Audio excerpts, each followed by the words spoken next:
Salut les potos, épisode 11 de la série Big Wheel 80. Alors, on continue l'immersion dans la restauration des Big Wheels. Donc, qu'est-ce qu'on a commandé, qu'est-ce qu'on a reçu? Déjà, on a commandé tout ce qui est roulement. Ça, c'est tout ce qui est roulement pour les 3 Big Wheels, pour tout ce qui est moyeu de roue, plus les joints spi. Donc les roulements sont là, c'est super. Tous ces roulements-là vont bien sûr dans toutes les pièces qui reviennent de peinture époxy. Regardez-moi ça. Regardez comment c'est beau. Je vous laisse admirer le travail. C'est magnifique. Hein. C'est magnifique. Peinture époxy métallisée. Donc il y a tout. Hein. Les moyeux arrière avec le support du tambour. Voilà. C'est beau, hein. Donc là, c'est où on met les caoutchoucs avec le support de couronne qui va dedans comme ça. Tac. Voilà. Vous avez vu ça, comment c'est joli? Ça va claquer les Big Wheels. Hein. Ça va claquer. Donc toutes les pièces sont revenues. Ensuite à ça, pour pouvoir remettre les roulements, il faut qu'on nettoie les entretoises. Regardez l'état des entretoises qui se trouvent à l'intérieur. Je ne sais pas si vous allez la voir. Qui se trouvent à l'intérieur des moyeux de roue. Ça, c'est l'état des entretoises. Donc, je vais les nettoyer complètement et je vous les représenterai après, avant d'installer les roulements, puisqu'après, on ne les verra plus. Qu'est-ce que je vais nettoyer d'autre? Ça. Hein, ça, c'est les axes de roue arrière. Je ne sais pas si vous pouvez vous imaginer dans l'état qu'ils sont. Là, c'est... Alors là-dessus, bien sûr, qu'est-ce qu'on va garder? On va garder l'axe, parce que l'axe, déjà, il est plus disponible. Hein. L'axe des roues avant n'est plus disponible pour les Big Wheels. Ça, c'est l'axe des roues arrière. Donc, on va garder l'axe et cette petite entretoise-là. Sinon, cette entretoise-là sera changée. Le tendeur de chaîne et cette entretoise-là seront changés. Et l'écrou aussi. Il faut savoir une chose, c'est que juste ça, juste le tendeur, ça, sans les deux rondelles, il y a deux rondelles, hein, et sans l'écrou, juste cette pièce-là, c'est vendu 9 € hors taxe. Vous imaginez? Et on est obligé de mettre celle des Big Wheels, parce que le trou, par rapport à un PW80, vous avez vu, hein, sur un tendeur de PW80, vous ne passez pas le doigt dedans. Hein. Là, l'axe, il est tellement gros qu'on est obligé d'avoir des tendeurs spécifiques qui sont faits pour le Big Wheel. Donc, une chance pour nous, une chance pour nous, c'est toujours dispo, ça. Donc, voilà. Donc, je mettrai un écrou neuf, tendeur neuf, rondelle, écrou, entretoise neuve. Celle-là, je la garde. Celle-là, je la change. Ça, je change. Et ça, je vous les représenterai après les avoir vraiment nettoyés, lustrés, comme dirait l'autre. Qu'est-ce que je vais changer d'autre? Qu'est-ce que j'ai commandé? J'ai commandé ça. Les leviers de frein. Les leviers de frein. Parce que dans l'état qu'ils sont, ceux-là, moi je voulais les sabler, les faire peindre en époxy. On m'a dit, oh non, on en met des neufs. Ok Marc, ok Juju, on en met des neufs. C'est les rois du pétrole, eux. Donc ça, il faut quand même savoir que ça vaut 20 € pièce. Hein. 20 € pièce. Alors on dit 20 €, bon, ça va encore pour 20 €. Il faut rajouter l'écrou, le boulon, la petite entretoise percée. Je peux vous dire que ça, la visserie sur les Big Wheels, ça pique. Ah, ça pique. Hein. Je peux vous dire que je change tout. Hein. Donc couronne, bien sûr, sera changée. Les boulons, les écrous, les bloqueurs de boulons, ça pique. Hein. Je peux vous dire que les frais de port, on n'en a pas sur CMS. Hein. Quand on voit le prix de la facture, wouh, ça fait peur. Enfin bon, allez, j'arrête mon tcha-tcha-tcha. Je me lance tout de suite dans le nettoyage des axes, des entretoises. Et ensuite, comme ça, on va pouvoir attaquer l'insertion des roulements dans les moyeux de roue. Allez, c'est parti. Action! Allez, c'est parti. Donc, on va commencer l'insertion de nos roulements. Alors, on va mettre, pour ce qui est de l'avant, on va mettre ça comme roulement. Donc, tout petit chouille de graisse dessus. Normal, hein. Tout petit peu, juste pour qu'il y ait une mini pellicule. L'endroit où va être posé le roulement, on lui en met un petit coup aussi. Ça mange pas de pain. Voilà. Donc,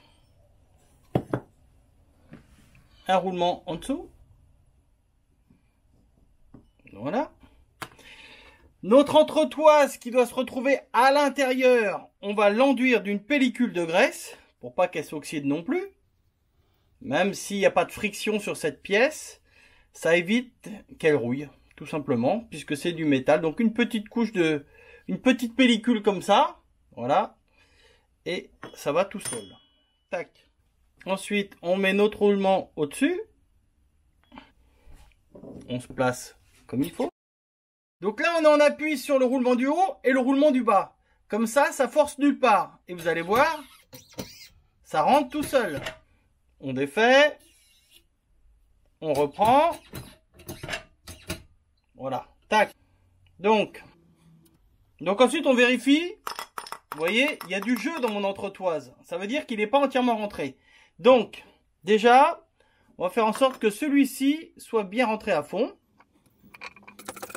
Voilà. Celui-ci, on est OK. Celui-là est d'affleur, c'est nickel. Maintenant, c'est celui-ci qui doit rentrer beaucoup plus profondément.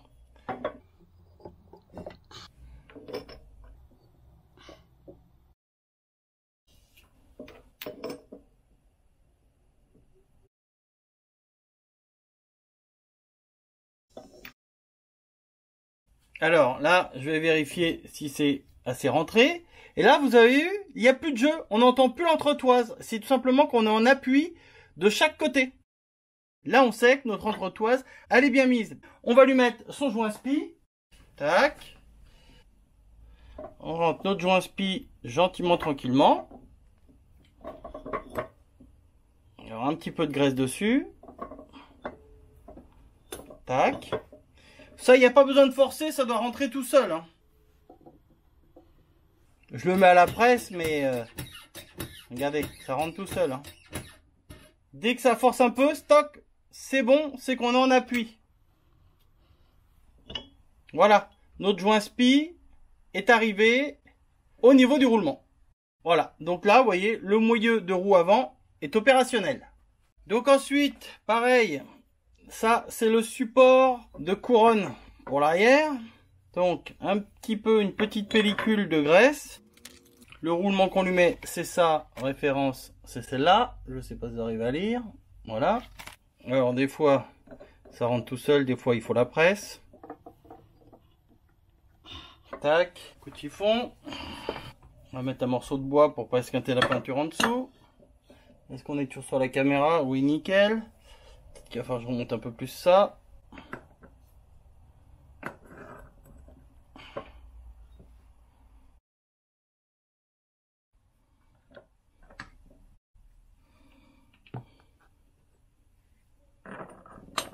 Donc là, on vérifie s'il y a besoin que ça aille plus loin. Oui, il faut qu'il aille en butée au fond. Hein. Donc on va prendre une douille un petit chouille plus petit.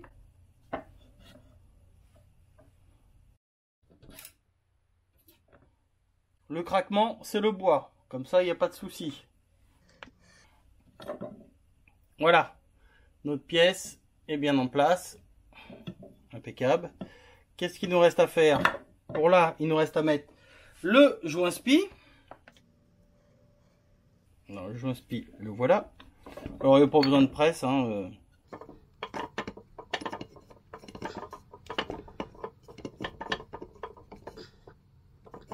L'avantage de la graisse, c'est que ça glisse tout seul. Donc là, vous le poussez jusqu'au roulement. Voilà. La pièce est un peu rentrée dedans. Alors, je vais l'essuyer pour vous montrer. De toute façon, je vais vous les montrer une fois que je les aurai toutes faites sur la table. Mais voilà quoi. Notre pièce, voilà. Notre joint est rentré. Notre roulement est à fleur. Impeccable. Il ne reste plus qu'à faire le moyeu arrière. Alors le moyeu arrière, qu'est-ce qu'on va lui mettre? On va lui mettre ça. Et on va lui mettre ça. Et ça, c'est la référence de ce roulement-là, puisque c'est les mêmes. Il y a deux SKF d'un côté et il y a un Koyo de l'autre. Donc, j'ouvre ça. Comme j'ai dit, un petit peu de graisse sur les portées des roulements. Ça peut pas faire de mal. J'ai mis la caméra peut-être un petit peu trop près. Attendez, je vais essayer de la reculer un peu. Voilà. Ça, vous voyez un petit peu, et c'est un petit peu plus pratique pour moi. Donc un petit peu de graisse sur la portée des roulements. Ici, on a une portée plus large, puisqu'ici, il y a 2 roulements. Pour encaisser les grosses roues. Donc voilà. Ça c'est fait. Donc, notre roulement Koyo, il va côté tambour. Il vient ici. Et on va l'amorcer un petit peu. Je vais voir ça. Si je peux l'amorcer un peu directement comme ça. Voilà. Comme ça, il tient. C'est surtout ce que je voulais. On déballe nos 2 SKF. Donc, nos 2 roulements, ils sont là. Mais avant, on prend l'entretoise qui va à l'intérieur, qu'on badigeonne de graisse pour pas qu'elle s'oxyde, comme j'ai fait pour l'avant. On glisse là-dedans, bing. Nos roulements, on leur met un peu de graisse dessus. Tac. Et l'autre, pareil. Et on se met comme ça. Comme ça, on est en appui pareil. On est en appui sur le roulement et sur le roulement. Ça évite de forcer. Vous voyez ce que je veux dire? Et donc là, on y va tout doucement. Ça se met en place, vous avez vu, hein, il n'y a pas de magie. Dès que ça va forcer, par exemple ici, bah, ça va prendre le relais en bas. Vous voyez? Là, ça a pris le relais. C'est le bas qui a pris. Donc, on redéfait. On fait un petit peu tourner la pièce. Des fois que, vous avez vu, la pièce du bas a pris le relais. Là, c'est le bas. Et après, c'est le haut qui prend le relais. Donc là, on va pas aller jusqu'au bout. On va laisser remonter. Ce que je vous montrais tout à l'heure pour l'entretoise, on va le vérifier là. Donc, vous entendez? Il y a un petit peu de jeu. C'est quoi le petit jeu? Bah, c'est le roulement qui n'est pas entièrement remonté. Là, on est quasiment d'affleur. Voilà. Donc là, on est bien. Quasiment. Là, il y a un tout petit jeu. Est-ce que ça va passer tout ça? Voilà, je peux le rentrer encore un peu comme ça directement. Voilà. Donc là, on est d'affleur quasiment. Et on va vérifier notre entretoise. Et là, on n'a plus de jeu. Car l'entretoise est coincée entre les 2 roulements. Voilà. Donc voilà. Donc on voit notre entretoise à l'intérieur. Je vais vous mettre un axe pour vous montrer. Hop là. Et voilà. Nickel de chez Nickel. Donc voilà. Nous avons nos roulements tout beau tout neufs. Et nos beaux roulements tout beau tout neufs. Japan! Allez, je monte les roulements sur les 2 autres machines. Et après, je vous fais voir tout ça terminé. Donc voilà, je vous laisse admirer le travail. Tous les roulements sont installés dans les fusées de roues, dans les axes de roues. Voilà, hein, c'est magnifique. Donc maintenant, j'attends une grosse commande de chez CMS pour pouvoir continuer. Du genre les écrous, les caoutchoucs, le joint torique qui tient les caoutchoucs, les entretoises qui vont là. Enfin bon, voilà, tout ce qu'il faut pour la suite du remontage. Hein. Mais c'est beau, hein, c'est beau, c'est beau. Hein. On mettra un petit coup de nettoyant frein à l'intérieur des tambours. Une fois que tout sera remonté, et puis voilà. Allez, on continue. Je vais m'occuper des axes de roue maintenant.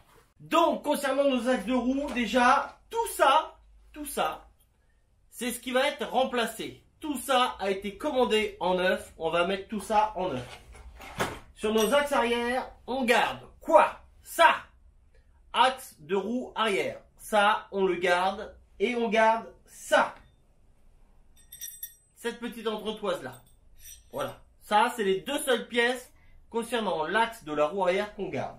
Ensuite, on a ces petites entretoises là que je n'ai pas pu commander qui est indisponible. On en a 2, il nous en faut 3. Donc, j'ai carrément fait refaire 3 entretoises comme ça qui vont pour la roue arrière. Car sur la roue arrière, il y a une petite entretoise, cette pièce là qui s'adapte et qui rentre dans le joint speed de la roue. Et il y a une plus grosse entretoise là. La plus grosse, celle-ci, qui est un petit peu mal en dents, comme vous pouvez voir. On les a commandées parce qu'elles sont dispo.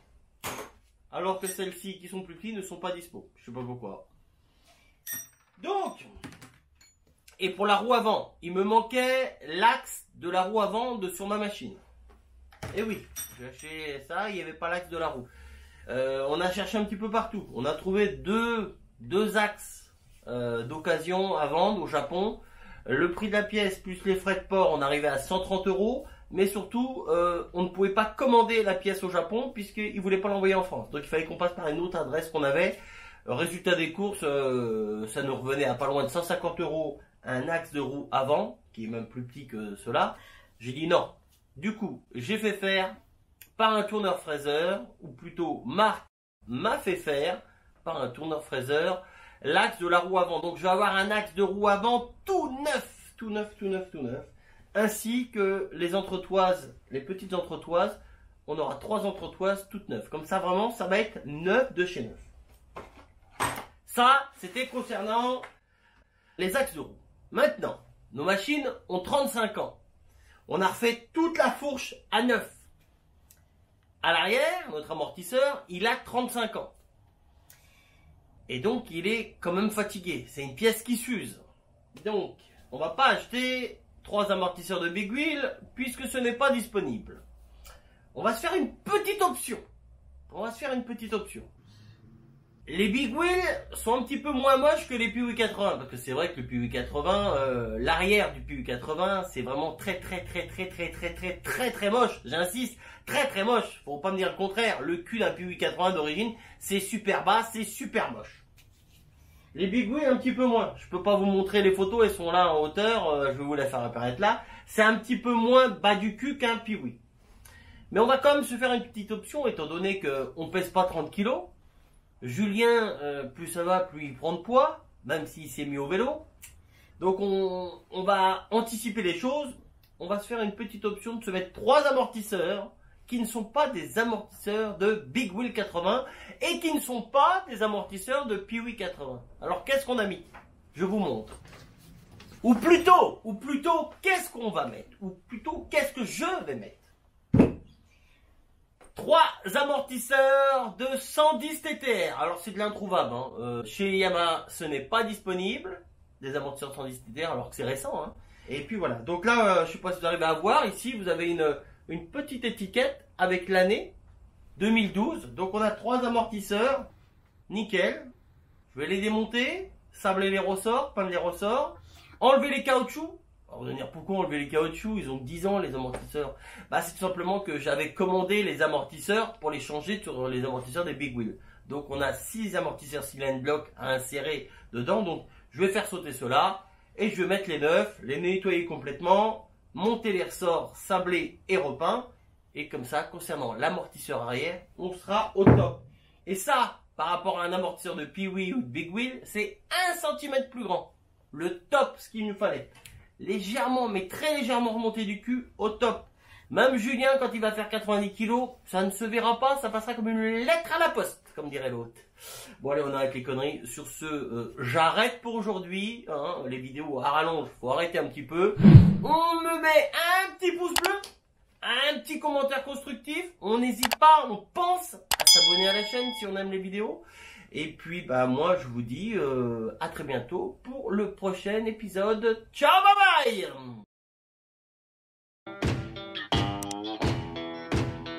Three, two, one.